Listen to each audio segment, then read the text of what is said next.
Tidak mudah mencari literasi tentang batik Aceh, karena proses membatik sendiri di Aceh tidak begitu populer dibandingkan dengan proses menenun, yang memang telah banyak menghasilkan karya budaya yang menjadi ciri khas Aceh dengan motif-motifnya. Namun, setidaknya saya bisa mendapatkan sedikit informasi tentang batik di antara literasi yang tersusun rapi di rak ini. Dan semua itu berasal dari Pulau Jawa. Di Aceh terdapat rumah batik. Semoga besok saya bisa mendapatkan informasi tentang batik Aceh serta bagaimana proses dalam produksinya.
Assalamualaikum Pak. Waalaikumsalam, silakan duduk. Iya, boleh gabung ya Tika? Wah, ternyata di sini sentranya ya. Dari tadi Tika ke sini, terus jalan-jalan mau lihat di mana kegiatan membatiknya. Oh, ternyata di sini. Nah, pemirsa, ternyata ini adalah sentra tempat di mana mereka ini membatik gitu ya, khususnya ini untuk batik Aceh ya Pak. Ya, tapi sebelumnya Aceh. kenalan dulu Bapak, namanya Pak? Nama saya Aulia Pak Aulia. Oke, dan ini siapa namanya?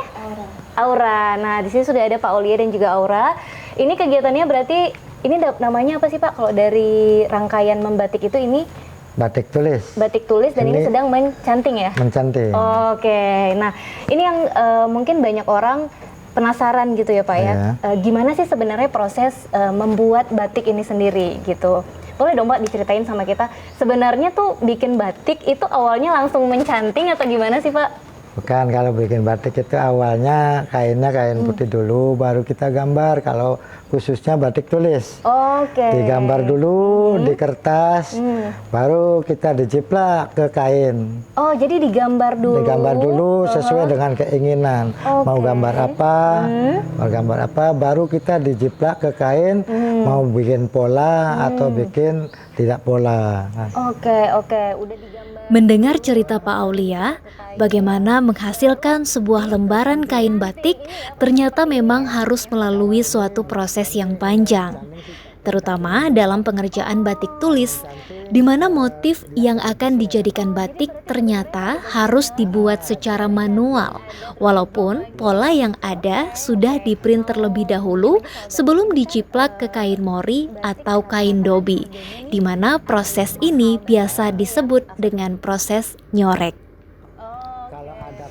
Dan saya jadi mengerti dan memahami kenapa batik memiliki harga yang bervariasi dari harga yang murah hingga harga yang cukup mahal. Jadi kalau mau nyetok itu baru tapi kalau kita mau ngomongin lagi soal batik, ini kan batik rata-rata kan harganya nih ada yang mahal banget, ada yang affordable gitu ya, yang terjangkau gitu. Sebenarnya apa sih Pak yang ngebedain setiap batik ini harganya tuh bisa jauh banget gitu perbedaannya?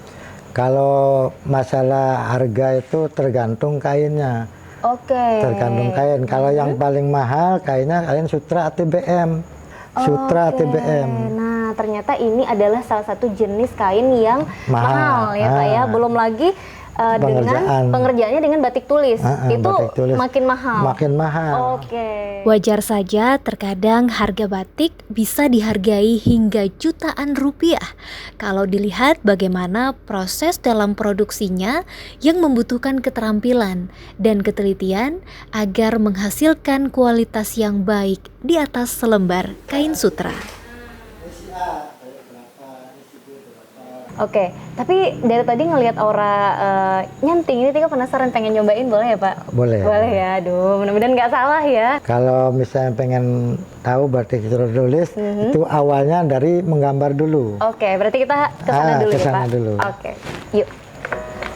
Beruntung sekali hari ini saya diberi kesempatan untuk mencoba bagaimana proses batik tulis dikerjakan dari awal hingga akhir. Dan tentunya ini lagi-lagi menambah pengalaman saya tentang seperti apa proses sebuah kain batik diproduksi.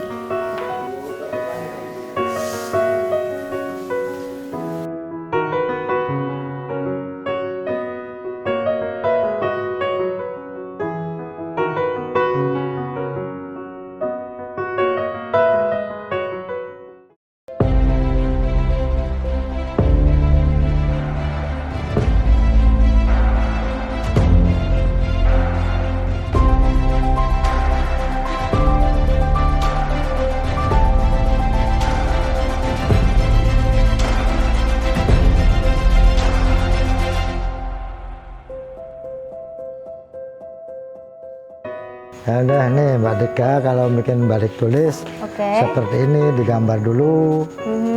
Oh ini ya, berarti ini di kain yang udah disiapin, terus di bawahnya udah ada ini ya Pak, kertas, cetakannya motif, ya, motif. cetakan motifnya. Oke, gimana Pak? Berarti ini Baru digambar. langsung digambar ya gitu ya? Gambar ini sesuai dengan gambarnya. Oke, cetakannya ya. Oke gitu. Oke. Ya dilanjutin aja. Boleh. Kita coba ya Pak. Ya. Oke. Nah pemirsa, ternyata untuk membuat motif dari batik tulis ini juga langkah awalnya nih seperti ini. Jadi kita gambar dulu, dan bahan utamanya itu, alat utamanya berarti bahan kainnya ya Pak ya, cetakannya dan pensil. Penggaris juga ya. Penggaris. Oke, ini kita coba ya.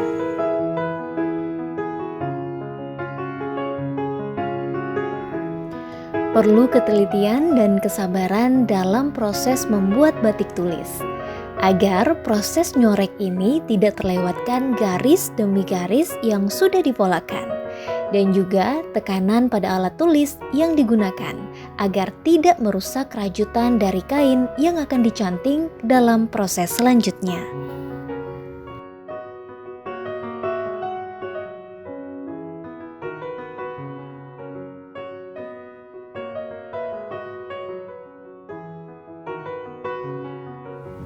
Oke. Kalau di kain-kain tertentu ada kesulitan nggak Pak untuk menjiplak? Menjiplak kalau di kain lain itu nggak masalah, nggak ada kesulitannya. Oke. Cuman yang nyantingnya ini, kalau misalnya kain ATBM banyak serat-seratnya, jadi ada kesulitan. Kalau yang paling mudah, yang paling enak ya kain katun mori, karena nggak ada motifnya, nggak ada serat-seratnya. Iya benar. Kalau ini ada ya Pak. Ada. Jadi ada serat. kalau yang baru belajar itu nanti sangkut kena bulu-bulunya melebar. Benangnya gitu ya. Oke. Wah, ini cuma untuk nyobain satu, kita bilangnya satu apa sih Pak? Satu petak. Satu petak motif itu cukup rumit, karena memang untuk menjiplak ini nggak segampang kita menjiplak di kertas ya Pak. Gitu. Jadi karena ini kain, terus juga ini bahannya juga bermotif, agak ada motif gitu. Jadi itu yang membuat kesulitannya semakin besar ya Pak ya. Tapi tetap harus dikerjain, dan di sini kita bisa lihat beberapa motif yang memang sudah jadi ya, sudah digambar juga gitu dengan tingkat kerumitan yang berbeda-beda. Keren banget. Ini tentang batik Aceh ini, masalah motif-motifnya yang diminati Pindu Aceh, rencong, gayung, pucuk rubung. Proses batik tulis itu dari awal kainnya memang kain putih semua, baru kita gambar di kertas, dibikin pola atau gimana, polanya seperti apa nanti kan. Nah baru dijiplak ke kain, baru kita dipensil, udah dipensil, udah selesai, baru kita dicanting.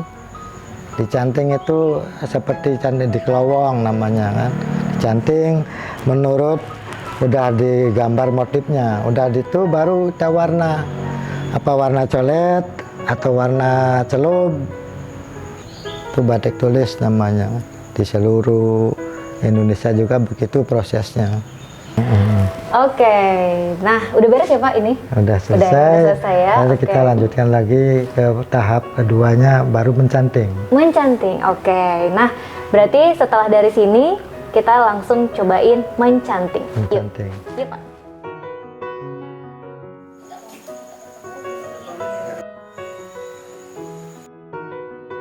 Ini Mbak Dika kalau pengen mau mencanting batik tulis seperti itu, seperti aura.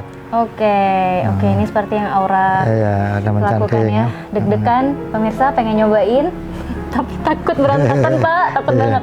Tapi boleh ya Tika cobain ya Pak. Oke. Oke, kita coba mencanting. Ini Aura, nih Mbak Dika mau membatik atau mencanting batik tulis ini. Oke Mbak Dika, saya tinggal dulu ya. Oke, terima Nah, kasih Pak silakan Oli. lihat-lihat. Ya, terima kasih.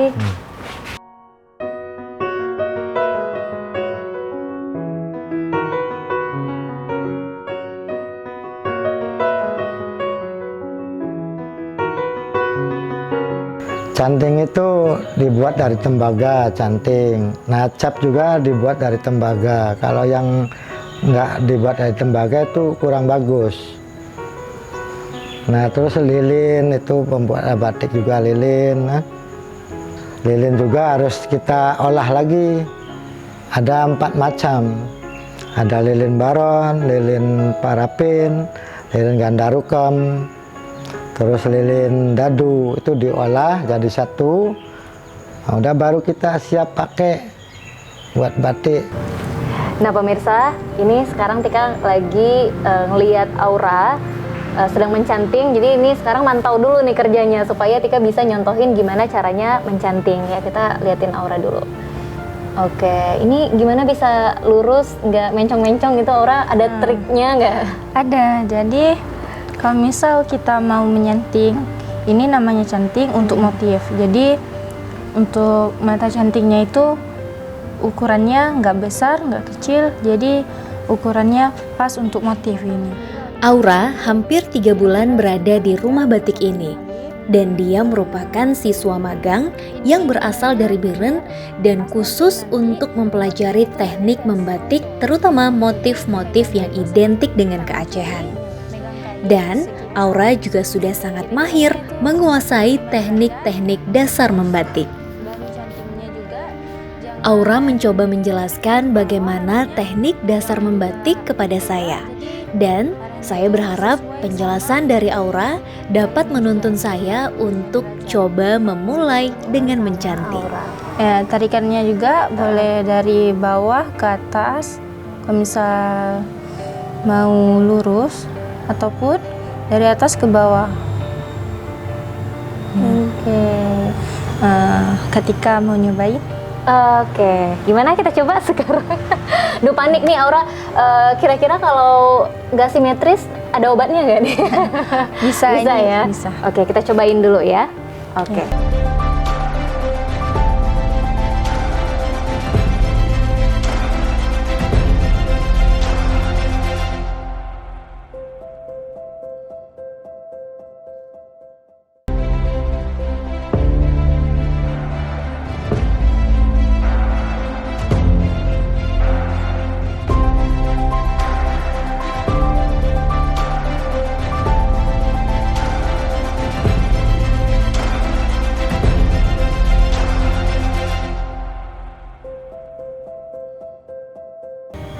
Ya, itu.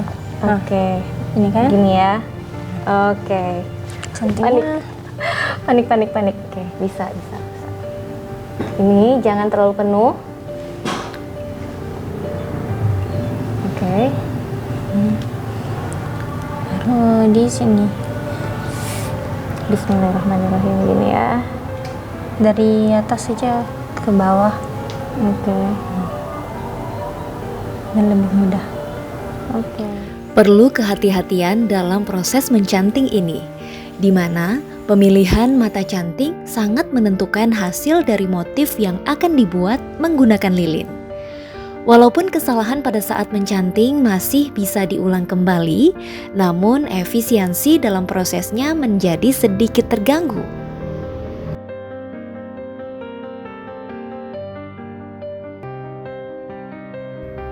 Walaupun jemari saya masih terasa bergetar, namun saya tetap berusaha agar hasil cantingan ini setidaknya layak untuk pemula seperti saya yang baru pertama kali mencoba untuk sebuah proses membuat kain batik.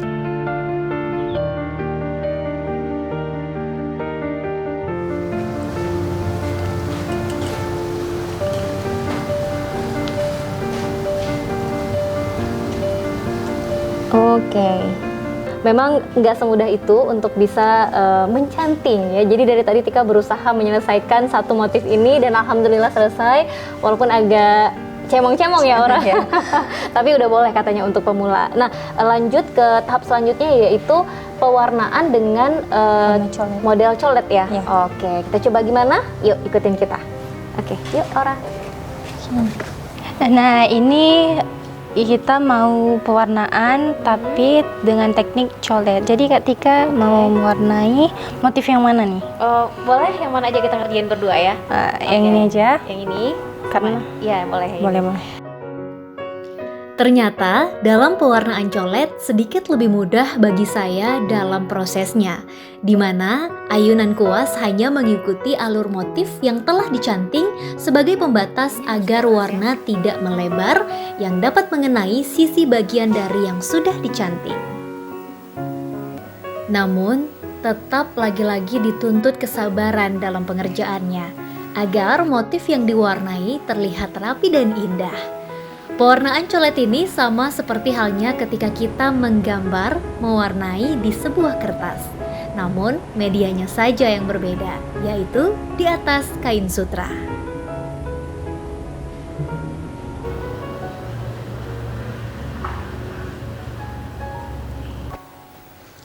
Setelah proses mewarnai dengan teknik colet ini, selanjutnya pewarnaan celup. Nah, udah selesai kita mewarnai dengan teknik colet ya, Mara. Nah, ini setelah ini ada proses apa lagi? Di batik itu ada proses pewarnaan celup juga. Oke, nah pewarnaan celup ini biasanya untuk warna dasar dari kain. Dasar kain. Oke, Tika mau cobain gimana proses pewarnaan dengan teknik celup supaya bisa mendapatkan warna yang indah untuk kain yang sedang kita utak-atik ini. Yuk. Oke, yuk Nara.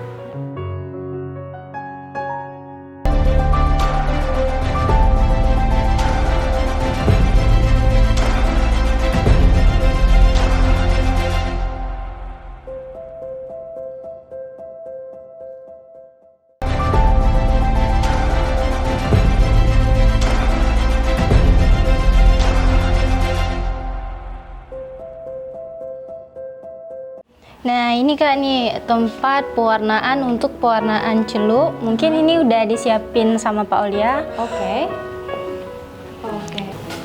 Oke, Aura, berarti di sini kita akan melakukan proses pewarnaan dengan teknik celup. Ya. Oke, boleh kita mulai? Oke. Nah, jadi di sini kainnya. Nah, bisa dilihat ya ini. Oke. Setelah proses mewarnai dengan teknik colet ini, selanjutnya pewarnaan celup. Ini bertujuan untuk memberikan warna dasar pada kain secara keseluruhan dan proses ini bisa berkali-kali sesuai dengan banyaknya warna yang digunakan dalam selembar kain batik. Disinilah proses akhir sebuah kain batik sebelum dipasarkan, yang sangat dituntut memiliki skill dan pengalaman dalam sentuhan akhirnya, sehingga menjadi sebuah mahakarya yang bernilai tinggi. Ini mau ditiriskan dulu sebentar. Setelah lembaran kain dicelupkan ke larutan yang sudah diberi warna, ternyata tidak serta-merta warna akan langsung muncul pada permukaan kain. Karena kain akan melalui proses selanjutnya, yaitu dicelupkan ke air yang sudah dicampur dengan garam. Proses ini akan merubah warna dasar kain dari putih menjadi berwarna sesuai yang diinginkan. Nah, ini kainnya kita celupkan lagi ke garam, baru nimbul warnanya. Harus ini Kak, ditekan-tekan terus. Pada rendaman air garam ini, tekanan pada kain harus merata agar warna yang muncul juga merata ke seluruh permukaan kain.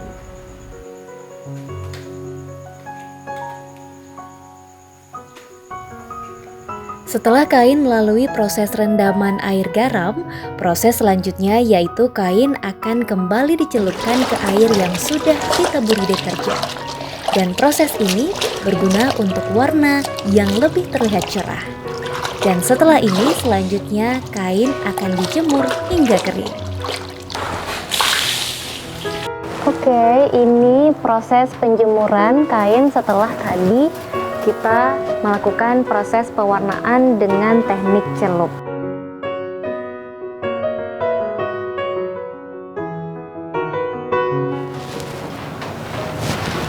Nah pemirsa, ternyata hasilnya sebagus ini. Dan untuk orang yang belum pernah mengikuti seperti apa proses pembuatan batik, itu pasti akan se-excited ketika hari ini. Karena memang prosesnya lumayan panjang dan sangat menarik walaupun agak rumit ya.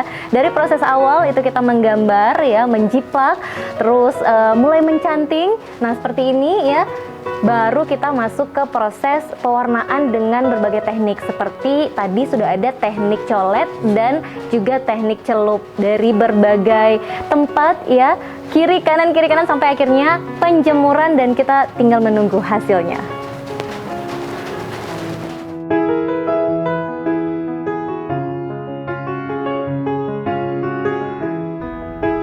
Mengalami langsung dalam proses pembuatan kain batik ini membuat saya sangat takjub. Betapa mahakarya budaya ini seharusnya mendapat tempat di semua kalangan. Dan tentunya menjadi kebanggaan bagi siapa saja yang menggunakannya, yang secara tidak langsung turut melestarikan budaya leluhur yang menjadi ciri khas kain Nusantara.